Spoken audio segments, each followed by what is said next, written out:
பிரியமான அன்பு சகோதர சகோதரிகளே, என் ஆண்டவராகிய இயேசு கிறிஸ்து நாமத்தாலே நன்றிகளும் சோத்திரங்களும் ஏறெடுக்கிறோம்.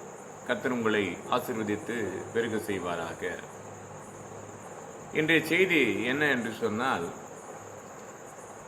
ஒன்றுட்டு ஒரு நாள் உங்களுக்கு ஒரு செய்திகளை அனுப்பி கொண்டிருப்பேன். மற்ற நேரத்தில் வசனங்கள் மட்டும் அனுப்புவது தான். அதாவது வசனங்கள் பைபிள்லேருந்து எடுத்து எனக்கு உணர்த்தப்பட்டு எனக்கு இது அநேகர்களுக்கு அனுப்பினால் மனமாற்றமோ சிந்தனைகளும் செயல்களும் மாறி அந்த குடும்பம் ஆசீர்வதிக்கப்பட தான் அனுப்புவதை தவிர வேறு எந்த ஒரு சுயநலத்துக்காக அனுப்புவது கிடையாது. மனது நல்லா இருந்தால் மனிதன் நல்லா இருப்பான். மனிதன் நல்லா இருந்தால் வாழ்க்கை நல்லா இருக்கும். வாழ்க்கை நல்லா இருந்தால் வாழ்வாதாரம் நல்லா இருக்கும். வாழ்வாதாரம் நல்லா இருந்தால் நம்ம குடும்பமே நல்லா இருக்கும்.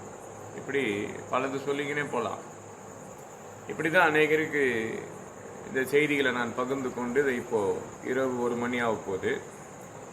ஏன் இந்த இரவு நேரத்தில் இந்த செய்தி எடுப்பேன்னு சொன்னால், எந்த சத்தங்களும் கேட்காது. பகலில் நான் உட்கார்ந்து இருப்பேன், பேசி கொண்டு இருப்பேன். யாராவது ஒருத்தர் ஆரன் அடிப்பதோ இல்லை கத்தி பேசி கொண்டு போவதோ ஏதோ ஒரு சத்தங்கள் வந்து கொண்டே இருக்கும். அதுக்காக இந்த இரவு நேரத்தில் இப்போ இல்லை, நான் ஒரு 20 வருஷமாக இந்த செய்திகள் அனுப்பி கொண்டிருக்கிறேன். முதல்ல வசனம் மட்டும் அனுப்புவோம். இப்போது நற்செய்தி போல் டெய்லியும் எடுத்து அனுப்புவது வழக்கம். அது அநேகர்களை ஒரு 3 மாதங்களாக பார்த்தோன்னா பலருக்கு கொஞ்சம் கஷ்டமாகவும், சில தாய் தகப்பனுக்கு சந்தோஷம் விட்டதாக கூட இருக்கும். ஏன் தன் பிள்ளைகள் பண்ணுகிற காரியங்களை பார்த்து இன்னைக்கு உலகத்தில் நடக்கிற அநேக காரியத்தை கொடுத்து எப்படியாவது இதனால் வர பிரச்சனைகள் எப்படிலாம் இருக்குன்னு சொல்லி கடந்த வாரத்தில் கூட செய்தி கூட எரேமியா தீர்க்கதரிசி புத்தகத்தில் 10:22 வாசிக்கும் போது, நான் உன்னை விசாரிப்பேன், இதனால் உனக்கு என்ன பாதிப்பு ஏற்படும் என்று சொல்லி, அது உனக்கு மட்டுமல்ல உன் சகோதரனுக்கும் சகோதரிக்கு கூட ஏற்படும் என்று சொல்லி கூட அந்த செய்தியின் மூலியமாக பகிர்ந்து கொண்டது உண்டு. அப்போ நிலைமையை கொடுத்து அசட்டை பண்ணக்கூடாது என்று சொன்னால், பருவகால பிள்ளைகள் ஆணா இருக்கட்டும் பெண்ணா இருக்கட்டும் அநேகர் தெரிந்து கொள்ளும். இன்னைக்கு இலங்கையில் ஒரு செய்தியை கொடுத்து ஒரு ஐயா அனுப்பியிருந்தார். எங்கள் கிராமத்தில் இருக்கிறவர் தான் அவர். இது இன்னைக்கு அவருக்கு புது செய்தியாக இருக்கலாம். இது அநேக காலத்துக்கு முன்பாக ஏதோ ஒரு தவறை அந்த 2 பேருமே பார்த்தீங்கன்னா வசனம் இல்லாதே பேசுகிறாங்க. அது என்னடா காரணம்? யாரையோ ஒருத்தர் குற்றப்படுத்த, எங்கேயோ ஒருத்தர் மனிதனை நோவடிப்பதை போல் இருக்கக்கூடிய ஒரு செய்தி. இது ஏற்கனவே நாங்கள் நிறைய செய்திகள் வரும். வசனத்தை இல்லாமல் அதை தாண்டிப்போதோ இல்லை அதோடைய ஃபோட்டோஸ் போட்டுறதுனால ஒரு பிரயோஜனம் கிடையாது. இன்றைக்கி கூட ஒரு குறிப்பிட்ட இடத்துல ஒரு மேரேஜ் போயிட்டு வரேன். அந்த இடத்துல ஒரு சிலர் கேட்பாங்க, இது வரலாமான்னு கேட்டேன். நான் எல்லா இடத்துக்கும் போவேன். மலைப்பகுதியிலையும் இருப்பேன், காட்டுப்பகுதியிலையும் இருப்பேன். ஏன்னா எனக்கு வேலை என்ன, பாதிக்கப்பட்டவர்களுக்கு உதவி செய்வது வேலை. இந்த கொரோனாவில் பாதிப்பில் பார்த்தீங்கன்னா எந்த சமுதாயத்தார்னு எனக்கு தெரியாது. ஜாதி வேறுபாடு கிடையாது. ஆண் ஒன்று பெண் ஒன்று, அவ்வளோதான் தெரியும். பசி உள்ளவனுக்கும் பாதிக்கப்பட்டவனுக்கும் பலவீனப்பட்டவர்களுக்கு உதவி செய்வது தான் என்னுடைய வேலை. 26 வருஷமாக. அதுக்கு முன்பாக இந்திய கம்யூனிஸ்ட் கட்சியில் ஒரு பொறுப்பில் இருந்து இருப்பதை காட்டிலும் அதிகமாக வேலை செய்வது நான் அதிகம். இப்படி ஏழைகளுக்கு செய்வது அந்த காலத்திலேருந்து அது செய்யப்படுமோ ஒரு பகிர்ந்து செய்யக்கூடிய சூழ்நிலையாக இருக்கும். ஒரு இலங்கை கொடுத்து ஒரு செய்தியை அவர் கீழே போட்டிருந்தார். 2 சகோதரி பேசுகிறாங்க. 2 சகோதரி ஆரம்பத்தில் பேசப்பட்ட டாப்பிக்கோட பேச முடிக்கும் போது 2 பேரும் ஒரே டாப்பிக்கை பேசுகிறாங்க, யாரையும் குற்றப்படுத்துகிறாங்க. அது மட்டும் நிச்சயமாக தெரியுது. ஆனால் வேதத்தின் உள்ள வேதத்தை கொடுத்து வேதம் என்று சொல்லப்படுகிற அளவுக்கு எந்த அதிகாரத்தை கொடுத்து சொல்லப்படல. அந்த ஒரு சகோதரி இன்னொரு தாயாரை கேட்பதை போல் இருந்த கேள்வி. ஒரு வேதத்தை நல்லா படித்தவர்கள் பேசுகிறாங்கன்னு சொன்னால் நிச்சயமாக அப்படி பேச மாட்டாங்க, அதுக்கு உள்பட்டு போக மாட்டாங்க. ஆனால் வேதத்தில் அந்த தாயார் சகோதரி சொன்ன ஒரு விஷயம், தகப்பனையும் தாயும் பார்க்குறவர்களாக இருக்கிறார்களா என்று கேட்ட ஒரு செய்தி அதுக்கு நடுவில் வருது. ஒருவேளை எனக்கு அனுப்புறது கூட அதை நான் அவருக்கு அனுப்பப்படும் போது இது அநேகர் பார்க்கப்படும் போது இந்த வசனத்தை ஏற்கனவே உங்களுக்கு மெசேஜ் பண்ணியிருப்பேன். பைபிளில் யாத்ராகம் புத்தகத்தில் 20ஆம் அதிகாரம் 12ஆம் வசனம் படிக்கும் போது, நீ நீடித்த நாட்கள் இருக்க வேண்டும் என்று சொன்னால், உன் தேசத்தில் உனக்கு கொடுத்த தேசத்தில் நீ நீடித்த நாட்கள் வாழ வேண்டும் என்று சொன்னால், இல்லை நீ இருக்கிற கிராமத்தில் நீ நீடித்த நாட்கள் சிறப்பாக வாழும் என்று சொன்னால், யாரை சிறப்பாக வைத்து கொண்டால் சிறந்த வாழ்க்கை கிடைக்கும். அப்போ நீடித்த நாட்கள் வாழ வேண்டும் சொன்னால் உன் தகப்பனையும் தாயும் கனப்படுத்து என்று சொல்வார். இதுதான் பைபிள். யாத்திராகம் புத்தகத்தில் 20ஆம் அதிகாரத்தில் 12ஆம் வசனத்தில் இருக்கு 10 கட்டளை. இந்த பைபிளில் ஒரு கட்டளை இருக்குதுங்க இல்லையா? அந்த 2 சகோதரி பேசப்பட்டதை பார்க்கும்போது எனக்கு பெருசாக தெரியல. அவர் அனுப்புனருக்கு நான் தெரிவிக்கணும் இல்லையா? அதுக்காக சொல்கிறேன். பைபிளில் முதல் கட்டளையே என்னடான்னா, யார் ஒருவன் தன் தகப்பனையும் தாயும் கனப்படுத்த அவன் தான் நீடித்த உலகத்தில் வாழ முடியும்ன்றதை கொடுத்து பக்குவப்படுத்துறாங்க. ஆனால் அந்த சகோதரி பேசப்பட்ட காரியத்தை பார்த்தா, யார் தகப்பனுக்கு உதவி செய்கிறான், யார் தாய்க்கு உதவி செய்கிறான், யார் மரணம் ஏற்பட்டு உதவி செய்கிறான்னு பார்த்தா அவங்க சொல்கிறதுக்கு அர்த்தம் இல்லாத ஒரு விஷயம் அது. அப்போ பைபிள் என்ன சொல்லியிருக்குதுன்னா, இந்த 10 கட்டளையில் முதல் கட்டளைன்னா, யார் நீடித்த நாட்கள் வாழ வேண்டுங்கன்னா உன் தகப்பனையும் உன் தாயை கனப்படுத்தினா அவங்கள பார்த்து பெருமைப்படுத்த, அவங்கள நல்ல ஆகாரத்துக்கு கொடுத்து உதவி செய்து வைத்துக்கோ, அவங்க சொல்கிற வார்த்தையின்படி கட்டுப்பாட்டுக்குள்ளே கடந்து போ, அவங்கள என்ன நினைக்கிறாங்களோ அதன்படி நட என்று சொல்லக்கூடிய கட்டளை நிறையா இருக்குது. அதுக்கு அடுத்த கட்டத்தில் பார்த்தீங்கன்னா, விபச்சாரம் செய்யாதிருப்பா, வேசித்தனம் பண்ணாதிருப்பா, மற்றவனுடைய சொத்து அபகரிக்காதிருப்பா, இத்தனை காரியம் 10 கட்டளையில் இருக்குது.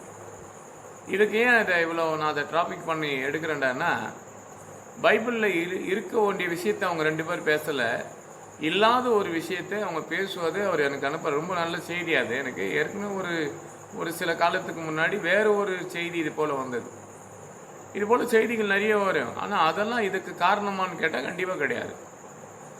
அது எந்த தேசமாக உலகத்தில் எந்த பகுதியில் இருந்தாலும் சரி, அது இலங்கையாக இருந்தாலும் சரி, அது தமிழ்நாடாக இருந்தாலும் சரி, இந்தியாவாக இருந்தாலும் சரி, உலகத்தில் எந்த பகுதியாக இருந்தாலும் சொல்லி அந்த கட்டளைக்கு ஏற்றபடி பைபிள் இருக்குதான்னு கேட்டால் கிடையாது. அவங்க பேசப்பட்ட வார்த்தைக்கும் பைபிளுக்கும் அர்த்தப்படி. அப்போ பார்த்து நான் பல இடத்துல பார்த்தேன், ஏழை எளிரை சந்திக்கப்படும் போது என்னார் சமுதாயத்தார் என்று பார்க்க மாட்டோம், அவங்க என்ன வறுமையில் இருக்கிறான்னு பார்ப்போம். ஒரு மருத்துவமனைக்கு கடந்து போகிறோம், கடந்த செய்தியில் கூட நீ பார்த்துருப்பீங்க, நான் மருத்துவமனை ஊழியத்துக்கு கடந்து போகிறோம், அவங்க யாருன்னு தெரியாது, சந்திக்கிறேன். இன்றைக்கி கூட எங்கள் கிராமத்தில் ஒரு வயதானவங்க கடந்து போய் பலவீனப்பட்டு அப்போ மருத்துவமனையில் இருக்கிறாங்க.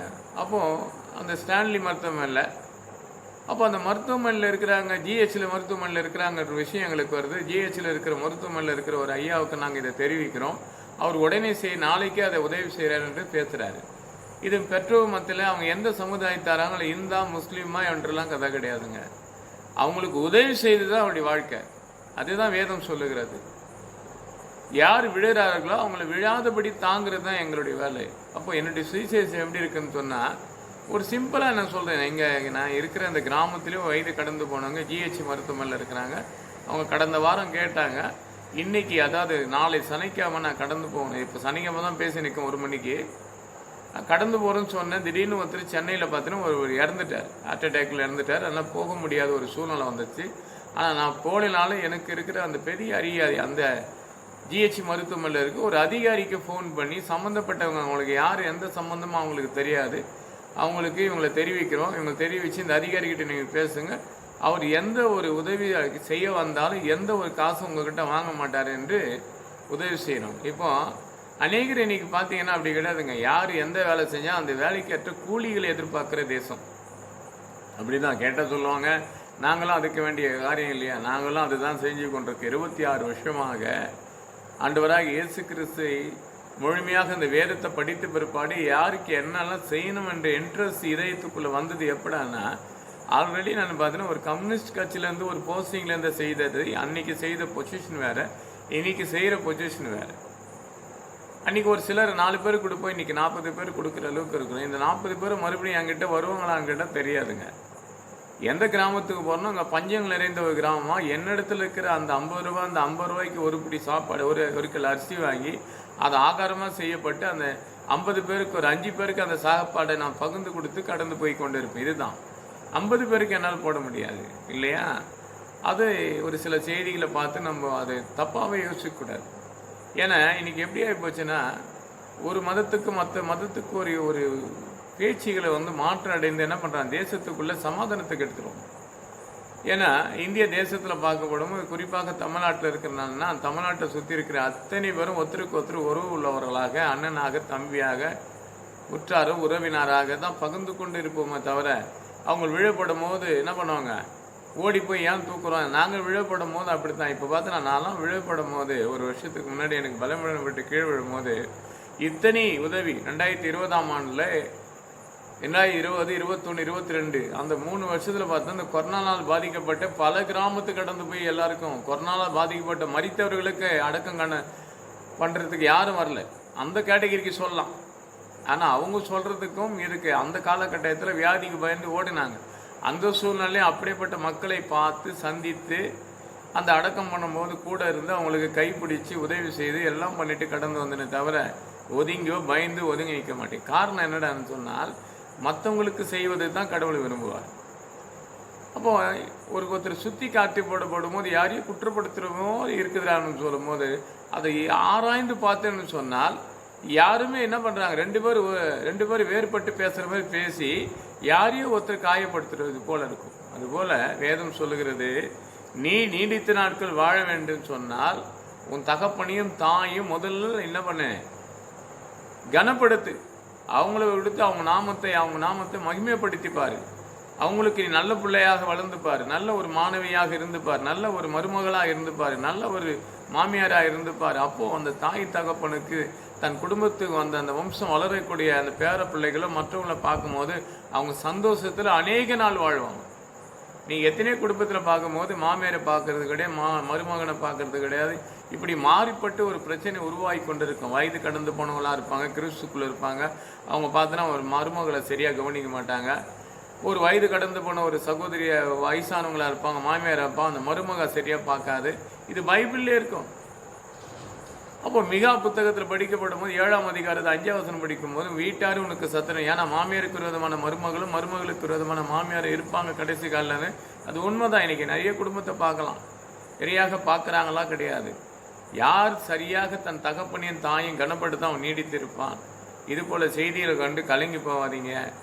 நம்ம கனப்படுத்துவோம், நம்ம குடும்பத்தை சார்ந்து பார்ப்போம். நம்ம பகுதியில் இருக்க ஜனங்களுக்கு நீங்கள் உதவி செய்யுங்க, இல்லாதவர்களுக்கு உதவி செய்யுங்க. இப்போ பார்த்தீங்கன்னா நாளைக்கு நான் கடந்து போகணும்னு நினைக்கப்பட்டது, போக முடியாத ஒரு சூழ்நிலை, மரணம் ஏற்பட்ட ஒரு இடத்துக்கு கடந்து போகக்கூடிய ஒரு சூழ்நிலை ஏற்பட்டது. பலவீனத்தில் ஒரு தாயாருக்கு வேற ஒருத்தர் மூலியமாக பேசி அதை போய் சரி பண்ண ஒரு பகுதி பண்ணியிருக்கோம். இந்த 2 சைடில் பார்த்தோன்னா அவங்க என்னார் காலத்தில் என்ன வாழ்ந்து கொண்டிருந்தான்னு கூட தெரியாது. அப்போ பாதிக்கப்பட்டு அந்த ஆலயத்துக்குள்ளே வரப்படுமான என்னால் முடிஞ்ச உதவியை செய்து கொண்டு என்னால் நடக்க முடியாது, எனக்கு பலவீனம்தான். ஆனாலும் நடக்க முடியாத சூழ்நிலை கூட வாயால் பேசியாது யார் மூலியமாக அந்த உதவி செய்யணும் என்ற எண்ணத்தோடு ஏக்கத்தோடு இருக்கின்ற இருபுறம் கருக்குள்ள பட்டயத்தை கையில் வைத்து கொண்டிருக்கிறோம். அதை நாங்கள் படிக்கப்படும் போது மற்றவங்களுக்கு செய்கிற உதவிக்கு ஏழைக்கு இறங்கரும் கர்த்தருக்கு கடன் கொடுப்பான் என்று நீதிமொழி புத்தகத்தில் தெளிவாக திட்டமாக இருக்கும். அது 19ஆம் அதிகாரம் 17ஆம் வசனத்தில் ஏழைக்கு இறங்கரும் கர்த்தருக்கு கடன் கொடுப்பானா, வாரி இறைப்போன்னு விருத்து அடிவானா. அப்போது அநேக காரியத்துக்கு நாம் செய்வோம், வாரி இறைப்போம், விருத்தடிவோம் என்றால் பணமோ பொருளோ கிடையாது, உதவி தான். எது செய்தாலும் உதவியாக செய்யுங்க. கர்த்தர் உங்களை ஆசீர்வதித்து பெருக செய்வாங்க. கர்த்தர் இந்த வசனங்களை ஆசீர்வதிப்பாராக. ஆமேன், ஆமேன், ஆமேன்.